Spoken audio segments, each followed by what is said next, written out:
Oi, gente! Hoje eu vim aqui pra gente conversar sobre o luto normal e o transtorno de luto prolongado, que foi adicionado no DSM-5-TR. Mais do que falar sobre as diferenças, eu quero conversar com vocês sobre como que avaliar e entender essas diferenças interferem na nossa prática clínica. Vamos lá? O luto é uma demanda que você, enquanto psicólogo, vai encontrar tanto na clínica quanto no hospital ou em outro contexto que você trabalhar. Quando a gente fala de luto em psicologia, a gente não está falando só do luto pela morte de alguém. A gente está se referindo também às reações emocionais e todo esse processo de elaboração diante de outras perdas significativas, que podem ser a perda de um emprego, a perda da saúde, a perda de um relacionamento, enfim. Mas quando a gente está falando do transtorno de luto prolongado, uma das coisas que a gente precisa considerar é que para esse transtorno, de fato, a pessoa tem que ter perdido alguém por morte. E essa morte tem que ter acontecido há mais de um ano. Então essa é a primeira grande diferença aí. Claro que não é a única. Ou seja, não é porque alguém chega aí no seu consultório, você está atendendo alguém que ainda está em sofrimento passado mais de um ano da morte de alguém, que essa pessoa automaticamente, a gente já pode dar ali o checklist no transtorno de luto prolongado. Mas esse é sim o primeiro critério a ser considerado. Outro critério se refere à saudade intensa ou preocupação com pensamentos ou memórias da pessoa falecida. Claro que isso também acontece no luto normal, mas para a gente considerar como um critério do transtorno, essa saudade, essas preocupações, elas têm que estar presentes na maior parte dos dias, num nível clinicamente significativo. E no último mês tem que estar presente quase todos os dias. E isso é diferente, porque no luto normal, claro que tem saudade, tem pensamentos, tem preocupações, mas a gente vê que isso vai oscilando, dias que isso está mais forte, dias que isso está um pouco mais fraco. E ao longo do tempo, essas oscilações vão de alguma forma diminuindo. No transtorno de luto prolongado, então a gente vê que essa saudade, essas preocupações, elas continuam presentes nesse mesmo nível clinicamente significativo ao longo do ano, né? Mais de um ano, como eu falei antes. Além de apresentar um ou esses dois sintomas que eu comentei agora, precisa ter pelo menos mais 3 dos sintomas que eu vou falar a seguir. Perturbação da identidade, ou seja, aquela sensação de que morreu também uma parte de si, de que não é mais o mesmo. A gente vê também uma descrença sobre o falecimento. A gente pode ter evitação de lembranças de que a pessoa está morta, dor emocional intensa relacionada ao falecimento, dificuldades de reintegração nas atividades, nos relacionamentos, uma apatia emocional, pode ter também sentimento de que a vida perdeu o sentido ou solidão intensa. Se a pessoa apresenta 3 ou mais desses sintomas num nível clinicamente significativo na maior parte dos dias desde a morte e quase todos os dias no último mês, a gente pode estar aí, né? Tem mais um critério que aponta para o transtorno. Mas calma aí que tem mais alguns critérios. A gente precisa também entender que esses sintomas, eles causam um sofrimento ou prejuízo clinicamente significativo em uma ou mais áreas da vida da pessoa. Ou seja, na vida pessoal, na vida profissional, nos relacionamentos familiares. Essa pessoa precisa que esses sintomas estejam realmente atrapalhando bastante a sua vida. Um outro critério tem a ver com a duração e a gravidade de acordo com as normas sociais, culturais em que a pessoa está inserida. Então a gente precisa considerar, né, naquele contexto onde ela vive, aquelas pessoas com quem ela convive, né, a sociedade que ela está inserida, com base nisso, isso está proporcional, esse sofrimento? Um outro critério que a gente tem que estar atento é se esses sintomas não podem ser mais bem explicados pela presença de um outro transtorno mental, como, por exemplo, o transtorno depressivo maior, o transtorno de estresse pós-traumático, ou então está relacionado ao uso de substâncias ou alguma outra condição médica geral. Esses são, então, os critérios que a pessoa precisa fechar, né, para a gente considerar que ela tem um transtorno de luto prolongado, considerando o DSM-5-TR. Além disso, a gente vê também, ali no DSM, eles trazem outras condições que podem estar associadas a esse transtorno. Seria a questão da culpa sobre si ou sobre outros em relação à morte, a diminuição de expectativas sobre a vida futura, queixas somáticas, falta de autocuidado, ressentimento, raiva, inquietação, prejuízos no sono. Pode ter também ideação suicida associada ou mesmo alucinações sobre a pessoa falecida, aquela coisa de ouvir a voz chamando, especialmente naqueles momentos pré-sono, Isso pode acontecer tanto no luto normal como no transtorno. O DSM traz como principais fatores de risco para o desenvolvimento do transtorno o grau de dependência que a pessoa tinha em relação à pessoa falecida, ou seja, quanto maior o grau de dependência que tinha, maior o risco do transtorno. E uma outra questão diz respeito também à presença das mortes violentas ou inesperadas e também estressores econômicos. A maior prevalência do transtorno é quando as pessoas perdem os seus filhos com menos de 25 anos ou os cônjuges. No caso da associação com a ideação suicida, o principal fator de risco é a questão da morte violenta e morte dos filhos ou dos cônjuges também. O que eu quero que fique para vocês, para entender essa diferença, porque os critérios estão lá no DSM, você pode ir lá olhar, né? Mas a questão que eu quero chamar a atenção é o tempo, realmente, e a intensidade dos sintomas. Porque entendam, claro que pode chegar alguém com mais de 1 ano da perda de alguém e essa pessoa chegar para você com muito sofrimento. E aí quando você olha naquele recorte, você percebe, poxa, né? Ela tá muito mal agora e a morte já aconteceu há bastante tempo. Aí você já pode pensar, putz, talvez seja o luto prolongado.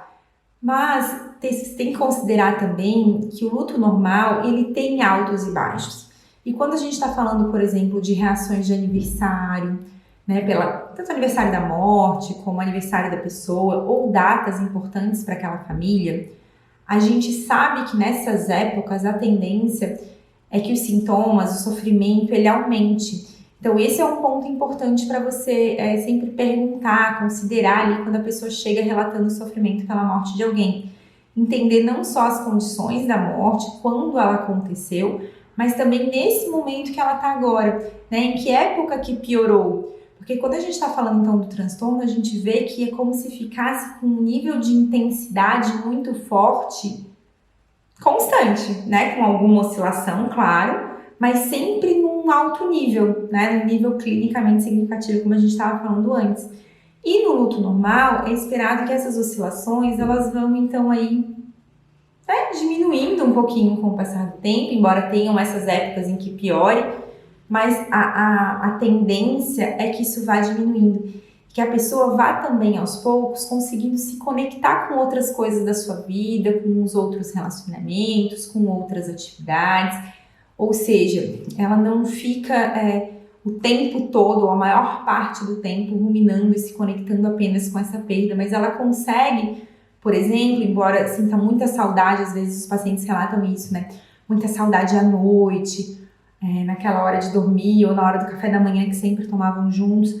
Mas quando ela vai para o trabalho, ela consegue trabalhar, ela consegue sentir alegria quando está com os filhos, ela consegue fazer outras coisas, né? E naquele momento é como se ela esquecesse. Às vezes até na terapia a gente vê que as pessoas às vezes sentem culpa por esses esquecimentos, né? Por ficarem bem, por estarem felizes. Mas isso tudo faz parte aí do luto normal. Agora, se a gente vê que essa pessoa realmente, né, o nível de sofrimento está interferindo nessas diferentes áreas da vida, coisa não está dando sinais de que vai melhorar, aí a gente pode sim realmente pensar no transtorno de luto prolongado. Mas é sempre importante também, além de fazer o diagnóstico diferencial entre esses dois quadros, você fazer também um diagnóstico diferencial com um transtorno depressivo. Nesse caso, a grande diferença é que no transtorno depressivo, esse humor deprimido, ele é mais geral, não é tão focado na perda, na morte daquela pessoa que faleceu. Outro diagnóstico diferencial é a questão do TEPT, do transtorno de estresse pós-traumático, especialmente quando a morte se deu numa condição violenta. A gente pode pensar ali, o DSM traz também um diagnóstico diferencial com ansiedade de separação, e também um transtorno psicótico. E embora eu tenha falado aqui, do diagnóstico diferencial entre o transtorno do luto prolongado e o transtorno depressivo maior, entendam que eles podem ser comórbidos, tá? Assim como pode ser comórbido também o transtorno de luto prolongado e o TEPT. Uma outra comorbidade comum é o abuso de substâncias. Agora vamos lá. Como que essa diferenciação repercute na nossa prática clínica? Primeira coisa, gente, claro que se a pessoa chega para você, no seu consultório, por exemplo, ou você se depara com uma pessoa dessa no hospital, enfim, e você identifica que tem um luto, independente dele ser normal ou ser um transtorno aí de luto prolongado, Tem algumas coisas que você vai precisar fazer em termos de intervenções com essa pessoa que são muito semelhantes, né? Você vai sempre, quando está trabalhando com questões de luto, ajudar a pessoa no processo de aceitar aquela perda, de elaborar aquela perda, né, cognitivamente, emocionalmente, de ajudar ela a adaptar-se, né, à perda, se ajustar a essa nova condição da sua vida. E você vai precisar ajudá-la a se abrir, né, para a vida, para as outras possibilidades, para as outras coisas aí. E isso, independente de ser um transtorno ou não. Agora, onde que eu acho que a coisa pega, né? Onde é que eu acho que a coisa muda um pouco de figura? Porque quando a gente está falando de um luto normal, a gente está considerando que essa pessoa tem recursos aí para enfrentar essa situação. Então, muito do nosso trabalho ao longo dessas fases aí, dessas tarefas que eu comentei para vocês, vai ser de identificar e ajudar essa pessoa a mobilizar os recursos que ela já tem para poder, enfim, atravessar essa fase. Uma outra coisa que a gente costuma precisar fazer muito quando a gente está trabalhando com um luto normal é trabalhar com essa pessoa o ajuste das expectativas, porque quando ela busca o apoio psicológico diante de um luto, mesmo que ainda esteja aí, né, nos critérios para um luto normal, ela é como se ela quisesse que aquilo passasse, que aquilo acabasse logo. E a gente vai precisar ajudá-la a entender que o processo de luto leva um tempo mesmo e que ele tem altos e baixos. Então, também no nosso trabalho, a gente vai precisar fazer essa orientação, essa reflexão com a pessoa. Agora, quando a gente está falando de um luto complicado, aí, né, do transtorno de luto prolongado, além desse processo de identificar e mobilizar os recursos que a pessoa já tem, o mais comum é que a pessoa não tenha tantos recursos assim, né? Então, a gente também vai precisar ajudar a desenvolver recursos, né? Acionar outros recursos que ela ainda não dispõe. E isso já pede de nós intervenções um pouco mais específicas. Além disso, a gente vai precisar identificar quais foram ou quais são os dificultadores desse processo, né? Porque, entendam, a maior parte das pessoas, quando perde alguém, vai conseguir elaborar isso normalmente. Agora, tem uma parte que não vai conseguir, né? E o que atrapalha essas pessoas, né, a conseguirem? É isso que a gente vai precisar identificar. Que dificultadores são esses? São dificultadores relacionados à natureza daquela relação, à qualidade daquela relação? Será que tem a presença de sentimentos muito ambíguos, de culpas, de conflitos, de questões mal resolvidas? Porque se tiver, gente, a gente vai precisar também fazer no processo de psicoterapia um trabalho específico para ajudar, né, nessa elaboração aí desses conflitos, né? Na compreensão, na aceitação desses sentimentos ambíguos, às vezes de raiva que pode estar presente também. A gente vai precisar considerar também se tem outros transtornos mentais associados, pelo que a gente estava falando, se tem abuso de substâncias, se tem um quadro depressivo também. A gente vai precisar olhar isso, porque daí de repente a gente precisa encaminhar para uma avaliação psiquiátrica. Ou seja, só a psicoterapia no luto normal, geralmente é suficiente, né? Às vezes até sem terapia, né? A pessoa com seus próprios recursos aí consegue viver esse luto, né? De uma forma ok, né? Dentro do esperado para a situação.